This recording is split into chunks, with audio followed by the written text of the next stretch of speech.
반갑습니다. 말씀과 함께 하루를 시작하는 주님의 백성들을 예수님의 이름으로 축복합니다. 2025년 10월 17일 금요일 오늘 주신 말씀은 역대하 27장 1절에서 28장 15절까지입니다.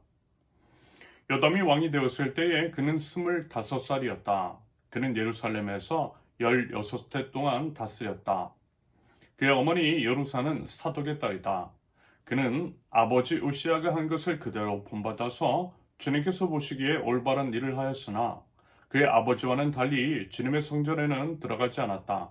그러나 백성은 계속하여 악한 일을 저질렀다.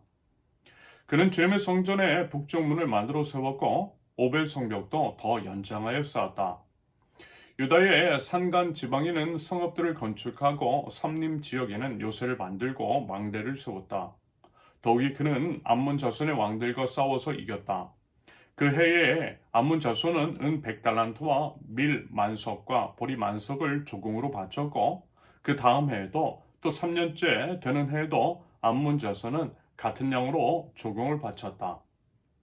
요담은 주 그의 하나님 앞에서 바른 길을 걸으며 살았으므로 점점 강해졌다. 요담이 다스리던 기간에 생긴 다른 사건들, 그가 전쟁에 나가 싸운 것과 그의 행적들은 이스라엘과 유다 열왕기에 기록되어 있다. 그가 왕이 되었을 때에 그는 25살이었다. 그는 예루살렘에서 16해 동안 다스렸다. 요담이 죽어서 그의 조상과 함께 잠드니 다윗성이 장사하였다. 그의 아들 아하스가 그의 뒤를 이어 왕이 되었다. 아하스가 왕이 되었을 때에 그는 20살이었다. 그는 예루살렘에서 16해 동안 다스렸다. 그러나 그는 주님께서 보시기에 올바른 일을 하지 않았다. 그는 그의 조상 다윗이 한 대로 하지 않았다. 오히려 그는 이스라엘 왕들이 걸어간 길을 걸어갔고 심지어 바알 신상들을 부어 만들기까지 하였다. 흰놈의 아들 골짜기에서 분향을 하고 자기 아들을 불에 태워 제물로 바쳤다. 이것은 주님께서 이스라엘 자손이 보는 앞에서 쫓아내신 이방 민족들의 역겨운 풍속을 본받는 행위였다. 그는 직접 산단과 언덕과 모든 푸른 나무 아래에서 제물을 잡아 이방 신에게 제사를 지내고 분향하였다. 그리하여 주 그의 하나님께서 그를 시리아 왕의 손에 넘기시니 시리아 왕이 그를 치고 그의 군대를 많이 사로잡아 다마스쿠스로 이끌어갔다. 또 주님께서 그를 이스라엘의 왕의 손에 넘기시니 이스라엘 왕이 그를 크게 쳐서 수많은 사람들을 죽였다. 이스라엘의 르말리아의 아들 베가 왕이 유다에서 하루 동안의 용사들을 12만 명이나 죽였다. 유다 사람들이 조상의 주 하나님을 버렸기 때문이다. 에브라임의 용사 시그리가 마세야 왕자와 아스리감 국내 대신과 엘가나 총리 대신을 죽였다. 이스라엘 군대는 그들의 동족인 유다 사람들을 아내들과 아이들까지 합쳐 무려 20만 명이나 사로잡고 물건도 많이 약탈하여 사마리아로 가져갔다. 사마리아에 오데시라고 하는 주님의 예언자가 있었는데 그가 사마리아로 개선하는 군대를 마중하러 나가서 그들을 보고 말하였다. 주 당신들의 조상의 하나님께서 유다 백성에게 진노하셔서 그들을 당신들의 손에 붙이신 것은 사실이요. 하지만 당신들이 살기가 등등하여 그들을 살육하고 그것으로 성이 차지 않아서 유다와 예루살렘의 남녀들까지 노예로 삼을 작정을 하고 있어. 당신들도 저 하나님을 거역하는 죄를 지었다는 것을 알아야 하오. 당신들은 이제 내가 하는 말을 들으시오. 당신들이 잡아온 이 포로들은 바로 당신들의 형제 자매이니 곧 풀어주어 돌아가게 하시오. 그렇게 하지 않으면 주님께서 진노하셔서 당장 당신들을 벌하실 것이요. 에브라임 자손의 지도자 네 사람, 곧 요하나의 아들 아사랴와 무실레못의 아들 베레가와 살룸의 아들 여이스기야와 하들레의 아들 아마사가 역시 싸우고 개선하는 군대를 막아서서 그들에게 말하였다. 이 포로들을 이리로 끌어들이지 마시오. 이런 일을 저질렀기 때문에 우리가 모두 주님 앞에서 죄인이 되어서 당신들은 우리의 죄와 허물을 더욱 많게 하였소. 우리의 허물이 이렇게 많아져서 우리 이스라엘이 주님의 진노를 피할 수 없게 되었소. 무장한 군인들이 이 말을 듣고 포로와 전리품을 백성과 지도자들에게 넘겼다. 사람들이 위에 내 지도자들에게 포로를 돌보아 주도록 임무를 맡기니 그 네 사람이 전리품을 풀어서 헐벗은 이들을 입히고 맨발로 걸어온 이들에게 신을 신기고 먹을 것과 마실 것을 가져다 주고 상처를 입은 이들에게는 기름을 발라 치료하여 주고 환자들은 나귀에 태워 모두 종려나무성 여리고로 데리고 가서 그들의 친척에게 넘겨주고 사마리아로 되돌아왔다. 아멘. 오늘 주어진 본문은 요담과 아하스 부자에 관해 다루고 있는 부분입니다. 이것을 통해서요, 세 가지 정도로 나눠서 생각해 보도록 하겠습니다. 첫째, 나의 신앙이 중요하다. 요담과 아하스, 두 사람은 이제 비록 부자지간이 있지만 아버지와 아들 사이이긴 하지만요, 그들 각각의 삶이 극명하게 갈리고 있는 것을 확인할 수 있습니다. 한마디로 요담은 하나님께서 이제 보시기에 정직하게 행했으며 반면에 아하스는 하나님께서 보시기에 정직하게 행하지 아니었다라고 하지요.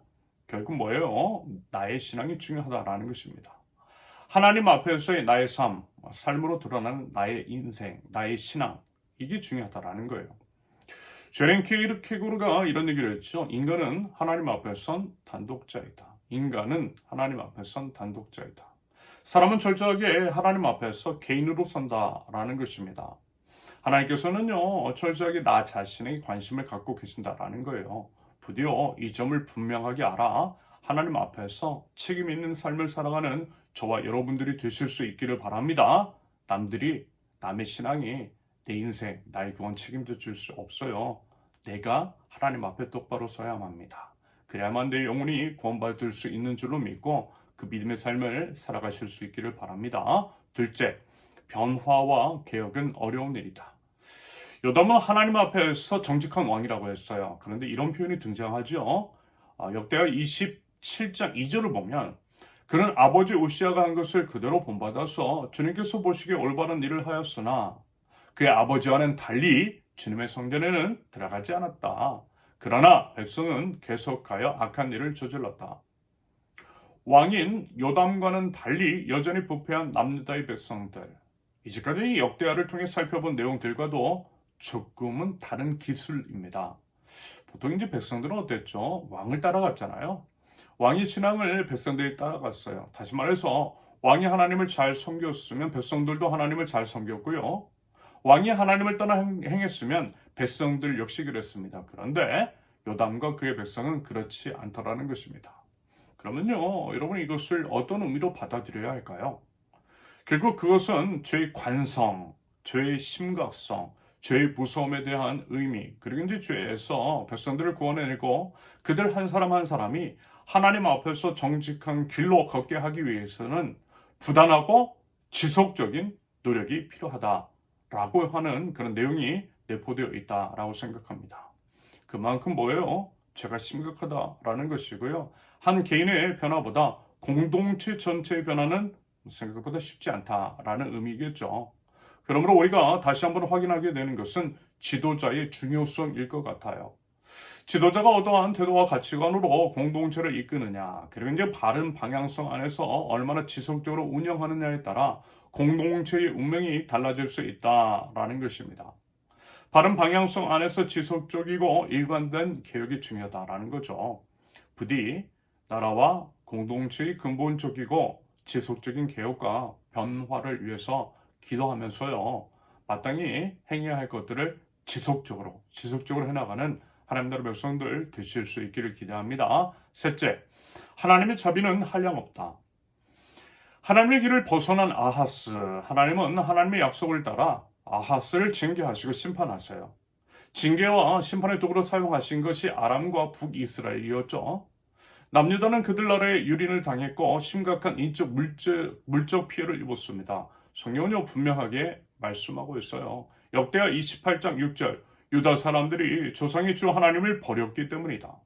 그러면서요 이런 일이 있었어요. 북이스라엘 사람들이 남유다를 노력하는 것은 물론이고 사람들까지 포로로 잡아가려고 했던 거죠. 그때 이제 하나님께서 오뎃이라는 예언자를 보내시고 그들에게 이제 하나님의 이름으로 명령합니다. 절대 남유다 백성들을 노예로 삼으려 하지 말고 풀어주라고 말입니다. 보통 이제 이런 상황에서 보이는 반응이 뭐예요? 이미 하나님을 떠난 북이스라엘이었잖아요. 게다가 이제 승리의 피맛을 봤어요. 아무리 예언자라고 하지만 앞길을 막고 이래라 저래라 하는 것이 결코 달갑지만은 않았을 것입니다. 그래서 이제 보통은 죽이는 것이 일반적이죠. 사실 이런 경우는 흔했습니다. 이 예언자들은요, 생명 걸고 하나님의 말씀을 대언했죠.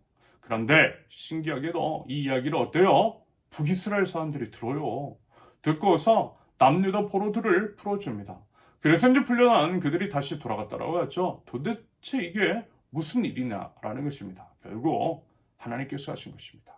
하나님께서 은혜를 주시고 도움을 주신 것으로 밖에는 설명이 되지 않는 일이 일어났던 거예요. 여러분, 하나님이요, 그런 분이시더라고요. 매번 수시로 퀸즈 못이 박이도록 말씀을 드렸지만 징계와 심판이 아니라 회개와 회복이 목적이신 하나님, 하나님의 행하심, 완전히 죽이지 않으시고 결국에는 다시 살아날 희망의 불꽃, 생명의 씨앗, 다시 살아날 여지를 우리들에게 베풀어 주시더라는 것입니다. 이사야 42장 3절, 그는 상한 갈대를 꺾지 않으며 꺼져가는 등불을 끄지 않으며 진리로 공의를 베풀 것이다. 그 사랑과 은혜로 인해서 여러분 우리가 하나님 앞에 담대하게 설 수 있는 줄로 믿습니다. 그 사랑과 은혜를 제대로 안다면요, 여러분 어때요? 하나님 앞에서 부끄럽지 않은 삶을 살아가는 것, 그것이 우리가 취해야 할 마땅한 자세이겠죠? 비록 어려운 상황이지만 그럼에도 하나님은 우리를 한순간도 떠나신 적 없으세요. 우리를 그와 같이 버려두지 않으세요. 그 하나님의 도우심을 힘입어 이 모든 것들을 견디어내고 이겨냄으로써 결국 승리하게 될 줄로 믿습니다. 여러분 우리 그 믿음 가지면 좋겠어요. 부디 우리 하나님 바라보고 신뢰하실 수 있기를 바랍니다. 더불어 여러 상황 가운데 과연 하나님 나라 백성다운 믿음의 삶이 무엇인지를 진지하게 고민하면서요, 그들을 함께 행하며 나아갈 때에 우리를 통해 역사하시는 우리 하나님을 기대하고 경험하는 저와 여러분들, 하나님 나라 백성들 모두 되실 수 있기를 예수님의 이름으로 축원합니다. 함께 기도합니다.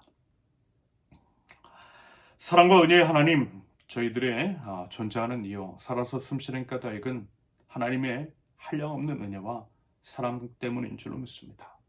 죄를 사랑하시되 십자가 위에서 자기 신을 죽이기까지 사랑하시고 지금도 변함없는 은혜를 베풀어 주신 하나님을 기억하며 어떤 상황 속에서도 일어설 줄 아는 믿음의 백성들이 될 수 있도록 하나님 죄를 붙들어 주시옵소서. 예수님의 이름으로 기도합니다. 아멘. 하나님께서 오늘 우리에게 주신 말씀과 각자의 기도 제목을 놓고 우리 잠시 기도합니다.